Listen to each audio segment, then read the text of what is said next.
Imagine digging into the latest report from a huge industrial tech leader, right at the forefront of automation. We're talking Emerson. Their Q3 2025 results just dropped, reported August 6th, covering up to June 30th. So our mission here is to pull out the key insights from their earnings report and the call. What really happened? Why did the market react? And, what does it mean for industrial automation and for you? It's actually a pretty interesting story, beating expectations here, missing there, and making these big moves in AI. Let's get into it. Okay, yeah. And the place to start is really that immediate market reaction. Yeah. Because it wasn't maybe what you'd expect just looking at one number. Emerson announced adjusted earnings per share EPS of $1.52. Right. $1.52. Yeah. And the forecast was $1.51. Exactly. So a slight beat represents about 6% growth year over year. Yeah. So on profitability, that's a check mark, a win. Definitely a win there. But like you said, there's more to it because the other side of the coin, net sales, came in at $4.55 billion. And that actually missed the forecast, which was $4.61 billion. Yeah, that's the number that seemed to catch people's attention. Even though it was still up 4% from Q3 last year, that revenue miss, well, it caused some concern. And we saw that concern reflected in the stock price, didn't we? We did. Emerson's stock dropped about 8.23% in pre-market trading right after the announcement. Wow, over 8%. Yeah, it shows how much investors focus on that top-line growth, especially for a company like Emerson that's really pushing innovation and expansion. A revenue miss, even if small, can make people question the pace of growth. Right, the momentum, even with the profit beat. Precisely. Profitability is key, obviously, but for a company positioning itself as an industrial leader for the future, that revenue number signals market traction. Okay, so that explains the initial market jitters. But Emerson's president and CEO, Lal Karsanbhai, he actually called them solid third-quarter results. Said they reflected sustained momentum. He did, and when you look under the hood a bit, you can see why he'd say that. What did you see there? Well, beyond that headline sales number, the underlying business showed real strength. Underlying sales that's stripping out currency effects and acquisitions, they still grew 3%. Okay, 3% underlying. That's not bad. Not bad at all. And look at pre-tax earnings. They saw a huge jump. Went up to $734 million from $455 million the year before. Whoa, that's a big leap. It is. And it pushed their pre-tax margins way up from 10.4% to 16.1%. That tells you they're getting much more efficient at converting sales into profit. Better cost control, better leverage. So operationally stronger, even if the total sales number was a bit lighter than hoped. Exactly. And their adjusted segment EBITDA margin, that's looking at the profitability of their business segments, it held steady at a really strong 27.1%. 77% margin, okay. Yeah, keeping that stable in this environment is pretty impressive. And free cash flow was solid too, $970 million. How does that compare? It was slightly down from the $975 million last year, but they actually described it as better than expected. So they're still generating a lot of cash. So the management view is kind of, okay, sales were a bit soft against the target, but the core engine is running really well, profitable, throwing off cash. That seems to be the message. Which brings us to why sales might have been a bit soft. One big factor they pointed to was this dynamic tariff environment. Ah, tariffs. Right. They mentioned price only contributed 2.5 points to sales growth, less than they expected. Yeah, this is super important for understanding that revenue figure. Basically, tariffs are like fluctuating taxes on imported stuff. Emerson had previously braced for a really big hit, estimating something like a $455 million annualized gross impact. That's a lot. Huge. But they've managed to bring that estimate way down. Now it's more like $210 million annualized. For this fiscal year, they expect the hit to be around $130 million, down from $245 million. So the tariff situation got better than they feared? Significantly better. And because of that improvement, they decided to ease the scope of surcharges. Meaning they didn't pass on as much of the tariff cost to customers as they could have. That's the idea. They gave back some of that relief, you could say, which, of course, lowers the price contribution to their reported sales growth. Okay, so maybe a strategic choice. Trading a bit of immediate revenue for maybe better customer relations or market share down the line. It looks that way. They expect to fully offset the remaining tariff impact anyway, through about $115 million in their own pricing actions and also supply chain fixes. But it wasn't completely smooth sailing. I think I saw something about margins in one segment being affected. Right. That dynamic did hit their intelligent devices segment specifically. The adjusted EBITDA margins there dipped about 1.1 points down to the 24.4-25% range. Yeah. They said that was directly due to tariffs and also some unexpected foreign exchange FX impacts. Just shows how these big global factors can hit different parts of the business in different ways. Absolutely. So let's pivot from those external factors. How did the actual business segments perform? Where was the demand coming from? Overall, underlying orders were up 4%, right? That's a good sign for the future. Yes, 4% order growth overall. Okay, so within that, their core process and hybrid businesses, think big industrial plants, refineries, chemical plants, they showed really good resilience. Sales grew 3.5%, and orders kept growing in the mid-single digits. And what's driving that? Really strong demand in areas like LNG, liquefied natural gas projects, also power generation, and life sciences.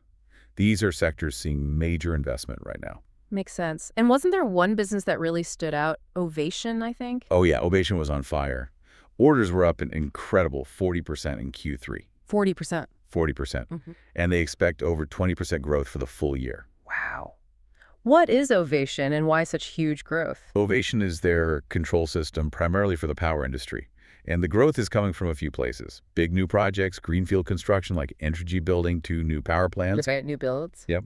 But also extending the life of existing plants, coal, nuclear facilities needing upgrades, and then modernizations, especially around cybersecurity and adding AI capabilities. It shows how critical their tech is for both building new and upgrading existing power infrastructure. That's a potent mix. What about the other side, the discrete businesses, factory automation and such? That area turned positive too. Sales grew 2% year over year, and importantly, underlying orders were up 6%.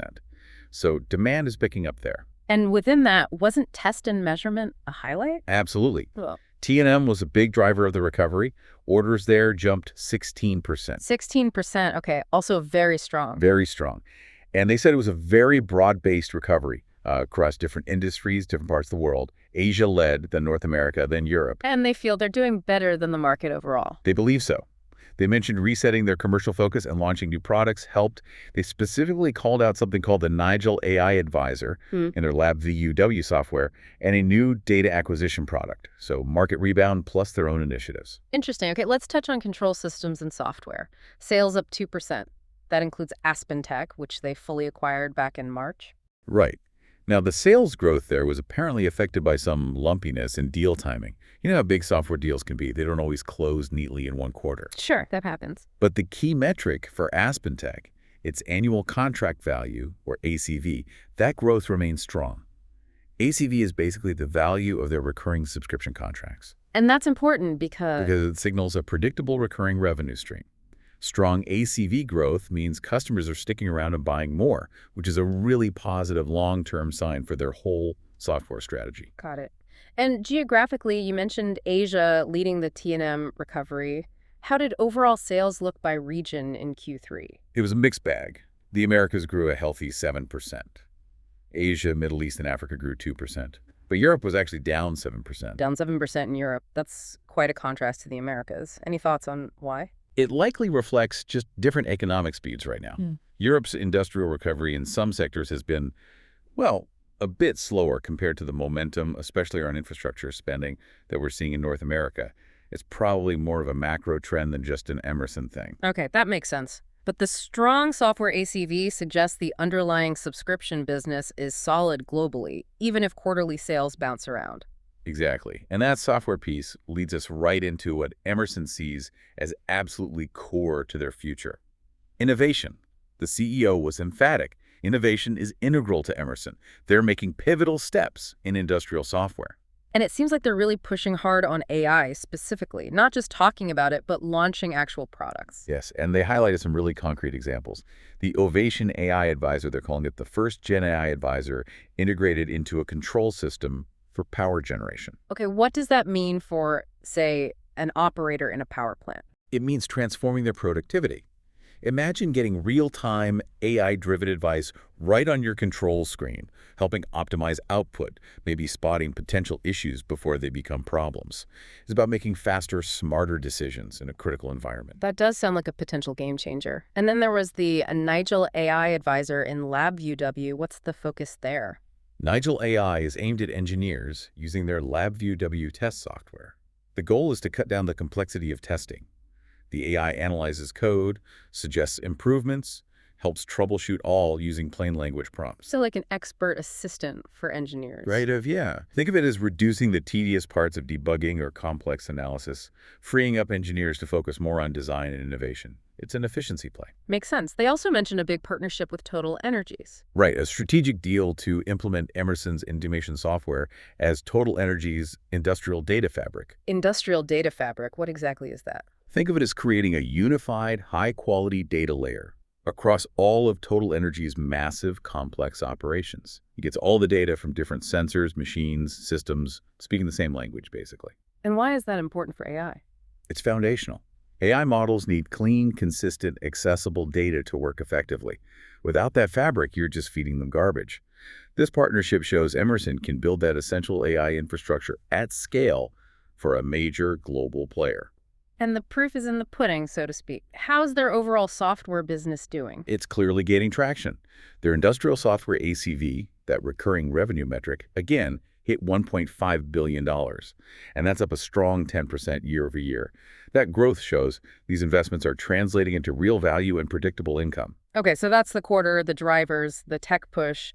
Let's look ahead. What's the outlook? How do they update their guidance for the rest of fiscal 2025? Well, despite the Q3 revenue miss, they're definitely signaling confidence for the rest of the year. They actually increased their adjusted EPS guidance to around $6 per share. Raised EPS guidance, okay. Yep, up from the previous midpoint.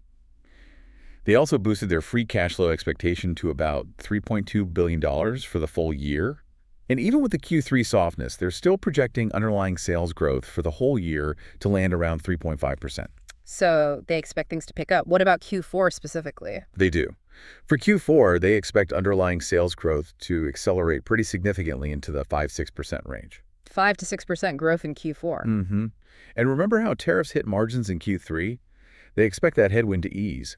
They're projecting the Q4 adjusted segment EBITDA margin to be around 27%, which is actually higher than they previously planned, mainly thanks to that lower tariff exposure. So better margins expected in Q4 as well. Right. And Q4 adjusted EPS is guided between $1.58 and $1.62. That's solid 7–10% year-over-year growth. Okay, sounds like a strong finish expected for the fiscal year. What about looking even further out into fiscal 2026? They're suggesting the momentum will carry over. They expect strong exit rates for underlying orders heading into FY26. And any particular areas they're really bullish on long term? Yes, definitely the power vertical. Yeah. Both generation and transmission distribution. Yeah. They're forecasting sustainable growth in the high teens for that segment over the next couple of years. High teens. That's very ambitious growth. It is. And they say it's driven by global energy security needs, decarbonization, grid upgrades, massive long-term trends. We're actively going after big new projects and expanding their footprint there. It's clearly a major strategic focus. A big bet on the future of energy infrastructure. And for anyone wanting more detail, there's an investor conference coming up. That's right. November 20th, 2025 in New York City. They'll be laying out their portfolio strategy and value creation plans in more detail there. That'll be the place to get deeper insights into how they see all these pieces, AI, software, core industries like power fitting together long term. So wrapping this up, we've really unpacked Emerson's Q3. It's definitely a complex picture, isn't it? You've got the EPS beat overshadowed initially by that revenue miss. You've got these really significant strides in industrial software and AI showing tangible progress. And then there's the whole navigation of the global economy, especially those tariffs. This dive really shows a company making strategic bets on the future of automation, on critical infrastructure. So the final thought maybe is, considering that bold focus on AI and the optimistic outlook for power, how might these long-term plays position Emerson even while dealing with these short-term market hiccups? What breakthroughs might we see as these innovations really start reshaping how industry works?